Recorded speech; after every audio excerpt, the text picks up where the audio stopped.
Zakariye Hussein, you have pleaded guilty to one charge of injury with reckless disregard and one charge of murder. Have you anything to say as to why sentence should not be passed upon you according to law? Court pleases I appear along with Mrs. Campbell for the defendant. Mr. Lucas. Mr. Hussein, you are for sentence this morning for the murder of Laisa Waka while an inpatient at Hill Morton Hospital.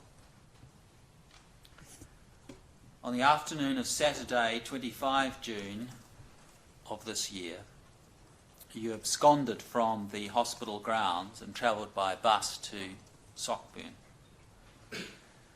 There you walked to your family's address. While doing so, you became angry. You observed a man mowing his lawns who you decided to stab.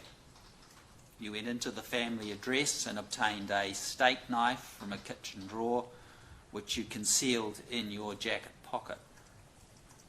After leaving the address, you walked towards your initial intended victim. While doing so, you observed two other men washing a vehicle who you also considered stabbing, but decided not to do so because it was too close to your family's address. You walked further on before approaching Ms. Waka, who was coming from the opposite direction.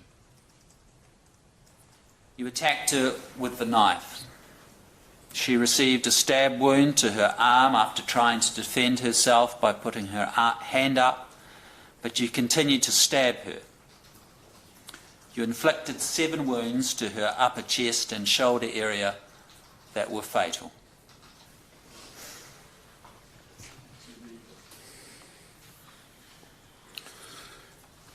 Your Honor, my name is Laisa Tunidau. Laisa was my wife, the mother of my 4 children. Laisa was a very kind person. She worked very hard and was a wonderful mother to her children. She spent a lot of time helping others in the community and at our churches.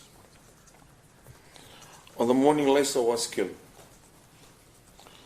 I dropped her at work before I traveled to Waimate with a main fellowship from church to provide clothing and food for 30+ seasonal workers from Fiji.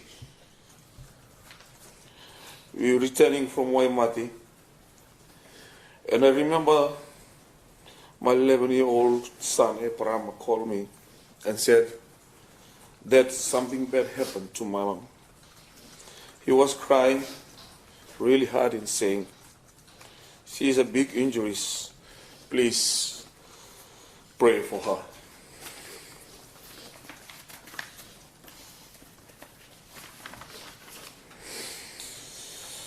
I started to try to message Laisa.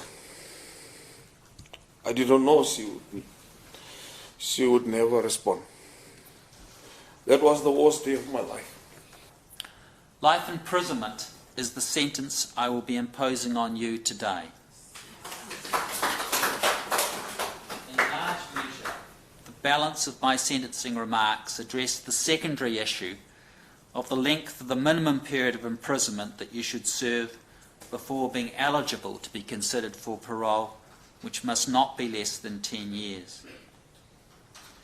Before doing so, however, I need to emphasise that life imprisonment means just that.